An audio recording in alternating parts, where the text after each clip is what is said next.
তো বন্ধুরা, চায়না বাংলাদেশের এই মোংলা পোর্ট দখল করতে পাল্টা ভারতও এখন সরাসরি চীনের এই যে সবচেয়ে গুরুত্বপূর্ণ চোক পয়েন্ট স্ট্রেট অফ মালাক্কা তাকেই সম্পূর্ণ আটকে দেওয়ার চুক্তি করে ফেলেছে, যার আওতায় এখন তো প্রাইম মিনিস্টার মোদি ইন্দোনেশিয়ার মাটিতে দাঁড়িয়েই সাফ জানিয়ে দিয়েছে, আমরা এই স্ট্রেট অফ মালাক্কার সবচেয়ে গুরুত্বপূর্ণ একটা দ্বীপ যা ইন্দোনেশিয়ার অংশ, সেখানে বিরাট বড় একটা নেভাল পোর্ট তৈরি করব। ব্যাস, এটা শুনেই চীনের মাথায় হাত পড়ে গেছে, কারণ ভারত যে এই এলাকায় এই পোর্ট তৈরি করছে সেটা আমাদের সবচেয়ে strategic project the great Nicobar port, যেখানে ভারতীয় নৌবাহিনীর জন্য বিশ্বের সবচেয়ে খতরনাক নেভাল বেসও তৈরি হবে। তার থেকে মাত্র 160 কিলোমিটার দূরে তৈরি করা হবে, যার নাম হলো সাবাং। আর শুধু তাই নয়, ভারত এখানে কেবলমাত্র একটা পোর্ট তৈরি করেই থেমে থাকেনি। এই পোর্টের সাথে ইন্দোনেশিয়াতে ভারত তো নিজেদের অস্ত্র পর্যন্ত পাঠাবে, যার আওতায় দুই দেশের মধ্যে এমন একটা ঐতিহাসিক চুক্তি হয়েছে যেখানে ভারত ইন্দোনেশিয়ার সেনাবাহিনীকে আমাদের সবচেয়ে খতরনাক 2 মিসাইল সাপ্লাই করবে। মানে এখানে 2টো হাতিয়ারের ডিল হবে, অর্থাৎ ইন্দোনেশিয়ার মাধ্যমে ভারত এই পুরো মালাক্কা স্ট্রেটকে নিজেদের কবজায় নিয়ে এসেছে। কিন্তু দাঁড়ান, এটুকু শুনে যদি উত্তেজিত হয়ে পড়েন তাহলে আমি বলবো এরপর যেটা আপনাদের জানাবো তা শুনলে লিটারেলি আপনারা কতটা আনন্দ পাবেন আমি জানি না, তবে এটা কিন্তু চায়না থেকে শুরু করে সমস্ত ভারত বিরোধী ইকোসিস্টেম এবং আমাদের দেশের ভেতরে থাকা গদ্দারদেরও যে জ্বালিয়ে পুড়িয়ে মারবে তাতে কোনো দ্বিধা নেই। আর তা হলো, একটু মনে করেন আমাদের পুরনো ভিডিওগুলোতে আমি কি বলেছিলাম, যে ভারত নতুন মাল্টিপোলার বিশ্বে সোজা মিডিল ইস্ট থেকে শুরু করে লাওস, কম্বোডিয়া, এমনকি ইন্দোনেশিয়ার মতন দেশের ওপর রাজত্ব করবে। মানে ইনডাইরেক্টলি এখানে অখণ্ড ভারতের পুনরুত্থান হবে। আর এটা করার জন্য আমাদেরকে ডির্যাডিকালাইজেশন করতে হবে। এখন স্বাভাবিকভাবেই আমার কথাগুলো সেই সময় হজম করতে অনেকেরই একটু কষ্ট হচ্ছিল, যে এটা তো অসম্ভব ব্যাপার, এই পুরো রিজিয়নে ইসলামিক শাসন তৈরি হয়ে গেছে, ওরা কিছুতেই ভারতের কথা মানবেই না। কিন্তু ফাইনালি প্রাইম মিনিস্টার মোদি ইন্দোনেশিয়ার মাটিতে দাঁড়িয়েই আমার এই কথাগুলো সত্যি প্রমাণ করে দিয়েছে, এবং বিশ্বের সবচেয়ে জনবহুল মুসলিম দেশ এই ইন্দোনেশিয়াতেই সবচেয়ে বড় ডির্যাডিকালাইজেশন শুরু করে ওখানে না কেবল ভারতের এন্ট্রি হয়ে গেছে, বরং তার সাথে ওরা কিন্তু পুনরায় অফিশিয়ালি ভারতীয় সনাতন কালচারকে অ্যাকসেপ্ট করতে রাজি হয়ে গেছে।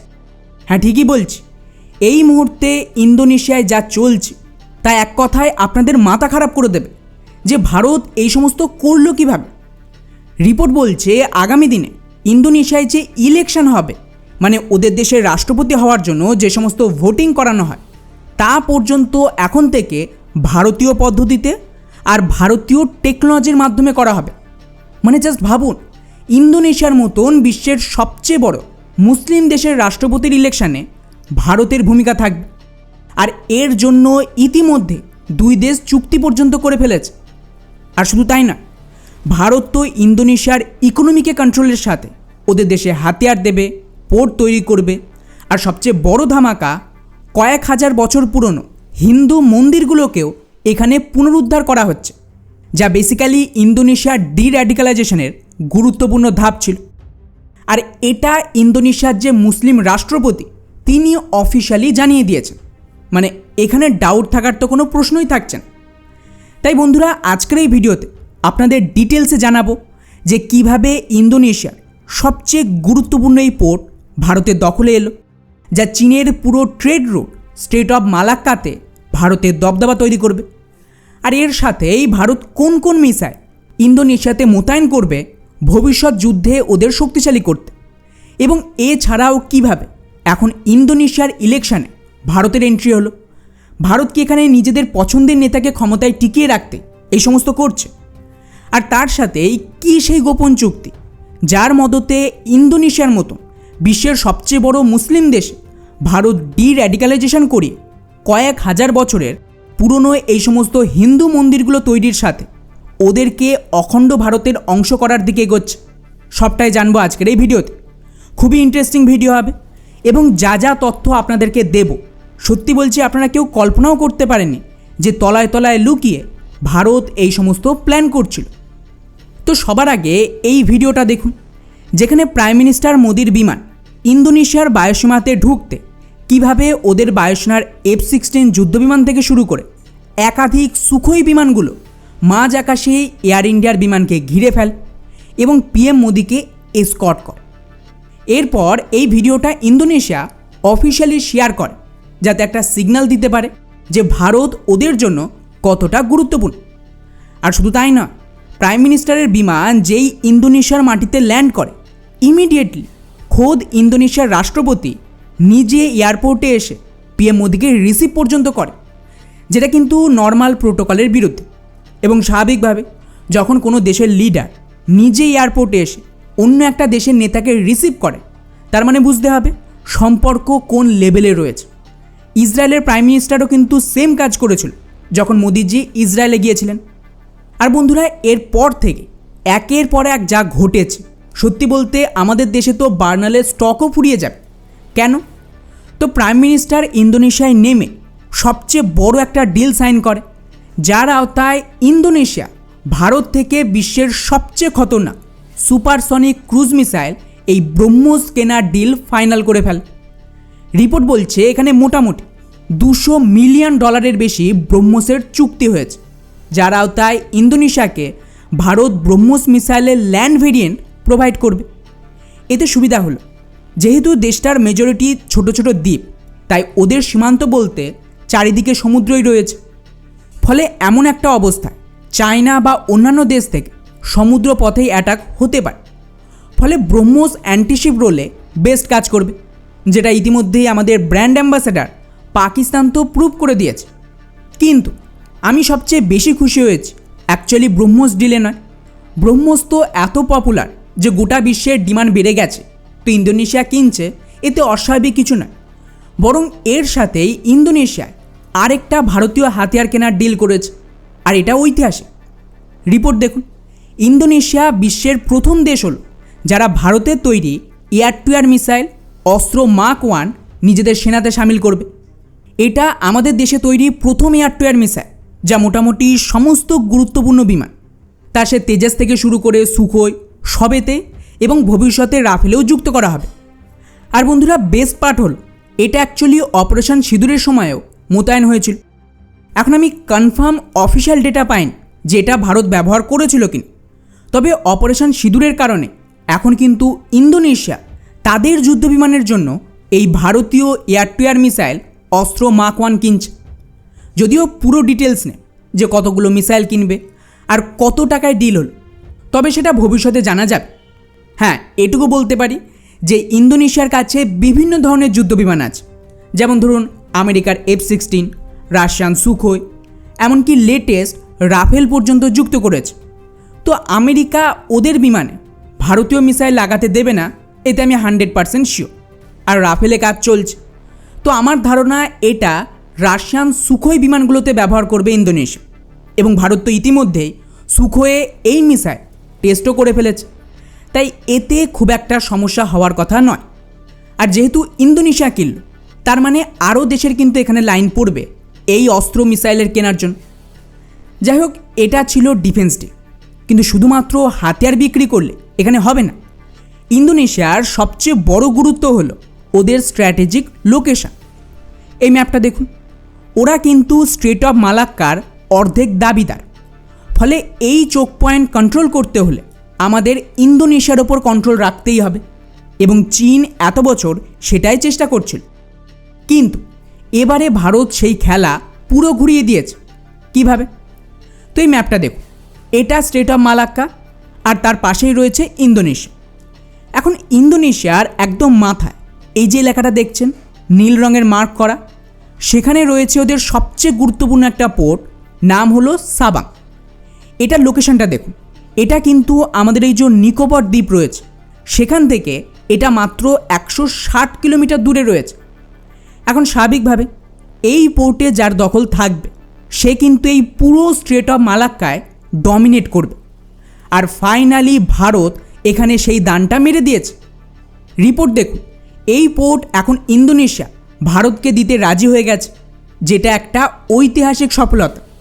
রিপোর্ট অনুযায়ী ভারত ইন্দোনেশিয়ার সাথে মিলে এই পোর্টকে ডেভেলপমেন্ট করবে, আর এখানে ভারতের একটা পার্মানেন্ট এন্ট্রিও হয়ে গেল।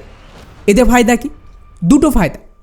প্রথমত, এটা আমাদের এই যে সবচেয়ে স্ট্র্যাটেজিক নিকোবর প্রজেক্ট রয়েছে তার থেকে 160 কিলোমিটার দূর। সেক্ষেত্রে বলা হচ্ছে এই পোর্ট আমাদেরকে সাপোর্ট দেবে। এই পোর্টের কাছেই ভারতীয় নৌবাহিনীর বেস থাকবে নিকোবরে, আর এখানে ট্রানজিট হাবও তৈরি হবে, এবং এটার সাথেই ইন্দোনেশিয়ার পোর্টকে জুড়লে দুই দেশ ফায়দা পাবে এবং তার সাথে এই রিজিয়নে ডমিনেট করতে পারবে। আর দ্বিতীয়ত, এটা চীনের বিরুদ্ধে ভারতের ব্রহ্মাস্ত্রের কাজ করবে। চীনের নজর ছিল এই পোর্টের ওপর, কিন্তু ভারত ওদের নাকের ডগা থেকে এটাকে ছিনিয়ে আনল। এর ফলে চীনের 80% যে অয়েল ট্রেড হয় বা বাকি ট্রেড হয় সেটা স্ট্রেট অফ মালাক্কা দিয়ে হয়, আর সেটাই ভারত কন্ট্রোল করবে ইন্দোনেশিয়ার এই সাবাং পোর্ট এবং ভারতের নিকোবর দ্বীপের মাধ্যমে। মানে পুরো চেকমেট হয়ে গেছে। আর ইরান যুদ্ধে তো আপনারা দেখেছেন, এই ধরনের চোক পয়েন্ট যার দখলে থাকবে সে কিন্তু মারাত্মক শক্তিশালী পজিশনে থাকে, আর ভারত এখন সেটা করে দেখালো। ফলে এবারে চায়না বাংলাদেশের মোংলা পোর্ট নিক, চট্টগ্রাম নিক, কোনো ফারাক পড়ে না। ওদের গলার টুটি তো আমাদের হাতে রয়েছে, এবং আমাদের পোর্ট তৈরি হয়ে গেলে বাংলাদেশের পোর্ট তো বেকার হয়ে যাবে। ফলে বাংলাদেশ আরও চাইনিজ লোনের জালে ফেসে পুরোপুরি বরবাদ হবে। আর এতে ফায়দাটা কার হবে? ফায়দা হবে ভারতে, কারণ চীন এখানে লুটপাট করে পালিয়ে যাবে। তখন বাংলাদেশকে সার্ভাইভ করতে হলে ভারতের পায়েই পড়তে হবে। যাই হোক, এটা তো গেল স্ট্র্যাটেজিক আর ডিফেন্স, কিন্তু যেমনটা শুরুতেই বললাম, আসল চমক অন্য জায়গায়। আর তা হলো ভারত ইন্দোনেশিয়াকে আনঅফিশিয়ালি ডির্যাডিক্যালাইজেশন করিয়ে অখণ্ড ভারত বেল্টের অংশ করবে। আর তার জন্যও চুক্তি হয়েছে। কীরকম চুক্তি? আর ওরা তো মুসলিম দেশ, ওরা কি এই সমস্ত মানবে? বলবো, সবটাই বলবো। এটাই তো ভিডিওর মূল অংশ। তো কিভাবে ভারত বিশ্বের সবচেয়ে বড় এই মুসলিম দেশ ইন্দোনেশিয়াতে ডির্যাডিক্যালাইজেশন করেছে সেটা জানার আগে একটা বিষয় মাথায় ঢুকিয়ে নিন, আর তা হলো কোনো দেশ কি আইডিওলজি বহন করে তাতে ফারাক পড়ে না। কেবলমাত্র ক্যাশ ফ্লো ডিসাইড করে গোটা বিশ্ব কোন দিকে যাবে। তো যত জিহাদ, ইসলামিক ডমিনেন্স বা পশ্চিমা কলোনাইজেশন হয়েছিল, এইসব চলছিল কারণ আমেরিকা আর পশ্চিমারা এখানে ফান্ড করছিল ডলার আর অয়েলের মাধ্যমে। কিন্তু এখন তো সেটা শেষ। ফলে স্বাভাবিকভাবে এবার থেকে যারা ফান্ডিং করবে নতুনভাবে, তাদের আইডিওলজি এই রিজিয়নে চলবে। এটুকু বোঝাতে পেরেছি। চলুন এবারে ধাপে ধাপে দেখা যাক যে ইন্দোনেশিয়ায় ভারত এক্স্যাক্টলি কী গেম খেলছে। তো সবার আগে এই ক্যাশ ফ্লোকে চেঞ্জ করতে ভারত কী করেছে এই রিপোর্টটা দেখুন, যার মতে ভারত নিজেদের ইউপিআই পেমেন্ট সিস্টেমকে ইন্দোনেশিয়ার পেমেন্ট সিস্টেমের সাথে জুড়ে দেওয়ার একটা চুক্তি স্বাক্ষর করেছে। এবং মিডিয়া রিপোর্ট অনুযায়ী অনুমান করা হচ্ছে এবছরের শেষে, মানে 2026 ডিসেম্বরের আগে এই পুরো ইন্টিগ্রেশন সম্পূর্ণ হয়ে যাবে। অর্থাৎ ফাইনালি ইন্দোনেশিয়া এখন ভারতীয় পেমেন্টের সাথে জুড়ছে। ফলে যদি খেয়াল করেন, ইন্দোনেশিয়া প্রথম দেশ নয় যারা এটা করছে। পুরো ভারতীয় সাবকন্টিনেন্টে যে অখণ্ড ভারত বেল্টের কথা বলছিলাম, তো সেই অনুযায়ী এই গোটা রিজিয়নের প্রতিটা দেশকে ভারত কিন্তু ধীরে ধীরে এই পেমেন্টের সাথে জুড়ছে। উদাহরণ হিসেবে লিস্ট দেখবেন, মিডল ইস্টে ইউএই, কাতার থেকে শুরু করে আমাদের আশেপাশে মরিশাস, নেপাল, ভুটান, শ্রীলঙ্কা, আর ওদিকে সিঙ্গাপুর, ইন্দোনেশিয়ার মতন দেশ এটার সাথে জুড়ে গেছে। অর্থাৎ এই পুরো রিজনের পেমেন্ট সিস্টেম এখন ভারতের সাথে অ্যালাইন হচ্ছে। এতে রিয়েল টাইমে পেমেন্ট হবে ভারতীয় টেকনোলজি ব্যবহার করে, বিনা ডলারের সাহায্য ছাড়া। এছাড়াও যদি খেয়াল করে, শুধু ভারত নয়, চায়না, রাশিয়া প্রত্যেকে ডলারকে বাদ দিয়ে লোকাল কারেন্সিতেও ট্রেড করছে এবং একটা প্রিপারেশন চলছে পোস্ট ডলার পেমেন্টে। এর সুবিধা কী? এর সুবিধা হলো লোকাল পেমেন্ট মানে এতে আমেরিকার কোনো হস্তক্ষেপ থাকবে না, আর ডলারও খতম হচ্ছে। তো আমেরিকার ইনফ্লুয়েন্স না থাকলে ওরা এই রিজন কন্ট্রোল করতে পারবে, এবং এই রিজনে যারা ফান্ডিং করবে তাদের মত অনুযায়ী এই রিজন চলবে। এবং এটাকে পার্মানেন্ট সেটেল করতে আমাদের ইউপিআই সিস্টেম মানে এনপিসিআইয়ের ম্যানেজিং ডিরেক্টর দিলীপ এখন কিন্তু ইন্টারন্যাশনাল সুইফট সিস্টেমের বোর্ড মেম্বারও হয়ে গেছে। আর এই সুইফট সিস্টেম দিয়েই গ্লোবালি ডলার থেকে বাকি কারেন্সি ট্রানজ্যাকশন হতো। তো বুঝতেই পারছেন এখানে নতুন একটা পেমেন্ট সিস্টেম শুরু হচ্ছে, অর্থাৎ ক্যাশ ফ্লো চেঞ্জ হবে। এবারে যেমনটা একটু আগেই বললাম, ক্যাশ ফ্লো ডিসাইড করে কোন দেশ কীরকম বিহেভ করবে। এখানেও তাই হচ্ছে। ইন্দোনেশিয়া নিজে থেকে এখন ভারতীয় কালচারের সাথে জোড়ার চেষ্টা করছে সারভাইভ করার জন্য, যার আওতায় ইন্দোনেশিয়ার যে রাষ্ট্রপতি তিনি দাবি করেছেন ওদের যে ভাষা সেটার 50% ভারতের সংস্কৃত ভাষা থেকে এসেছে, এবং ওদের যে নাম অর্ধেকের বেশি সংস্কৃত নাম, মানে ওরা ভারতীয় সভ্যতার গুরুত্বপূর্ণ অংশ। এখন এটুকু শুনে যদি আশ্চর্য লাগে, তাহলে এরপর যা শোনাবো তা তো আমাদের দেশের বহু মানুষের পেছনে আগুন জ্বালিয়ে দেবে। কেন? তো এটা দেখানোর আগে একটা ছোট্ট উদাহরণ দিই, তাহলে বিষয়টা আপনারা আরও ভালোভাবে বুঝতে পারবেন যে কেন ইন্দোনেশিয়ার মতন মুসলিম দেশ হঠাৎ করেই ভারতীয় কালচারের সাথে জুড়তে চাইছে। আর তা হলো, মনে করুন পরিবারের কোনো ছেলে মেয়ে হঠাৎ করেই প্রচুর টাকা পেয়ে গেল, তখন ওরা কী করে? নিজেদের বড় ভাবতে শুরু করে। কেউ কেউ পরিবার থেকে আলাদা হয় এবং নিজের ইচ্ছে মতন কাজ করে বেড়ায়। কারণ এখন তো পরিবারের দরকার নেই, টাকা আছে, যা খুশি করো। কিন্তু যদি হঠাৎ করেই এই যে টাকা সেটা ফুরিয়ে যায় এবং ওই ছেলে মেয়ে ফকির হয়ে যায়, তখন কি হয় জানেন? বাড়ির কথা মনে পড়ে, বাবা মায়ের কথা মনে পড়ে। তখন বাঁচতে সেই সব ছেলে মেয়েরা বাড়ি ফিরে আসে যে এবারে বাবা মা ঠিক কিছু একটা ব্যবস্থা তো করেই দেবে। আর এটার জলজান্ত উদাহরণ হল আমেরিকা। এই রিপোর্টটা দেখুন, যেখানে আমেরিকার মিডিয়া ওয়াল স্ট্রিট জার্নাল বলছে আগে যেখানে আমেরিকায় বাবা মায়ের সাথে থাকা একটা ব্যর্থতা হিসেবে দেখা হতো, সেখানে এখন অর্ধেক আমেরিকান অ্যাডাল্ট যারা 30 বছরের মধ্যে বয়স, তারা ফিরে আসছে বাবা মায়ের সাথে থাকতে। কেন? কারণ ওদের পকেটে টাকা শেষ, ফ্রি ডলার ছাপা বন্ধ হচ্ছে, ব্যাস আনন্দ ফুর্তি ইচ্ছে মতো খরচ সব বন্ধ করে এখন বাড়িতেই ফিরতে হচ্ছে। আর এটা কিন্তু আমি আমেরিকার কথা বলছি। এবারে এটা দেখেই বুঝতে পারবেন ইন্দোনেশিয়ায় কী হচ্ছে। ইন্দোনেশিয়া সম্পূর্ণ ইসলামিক কালচারে জুড়ে গিয়েছিল, স্পেশালি গত 50 বছর অবস্থা আরও খারাপ ছিল। আর ভারতের সাথেও ওদের সম্পর্ক খুব একটা ভালো ছিল না, যেমন পাকিস্তান আর বাংলাদেশে হয়েছিল। কারণ কি? কারণ হলো টাকা অন্য জায়গা থেকে আসছিল, তার সাথে আইডিওলজিও। এখন ফাইনালি সেই দিন ফুরোতে ইন্দোনেশিয়ার রাষ্ট্রপতির দাবি করছে আমি আমার ডিএনএ টেস্ট করেছি এবং আমি জানতে পেরেছি আমার তো ভারতীয় ডিএনএ।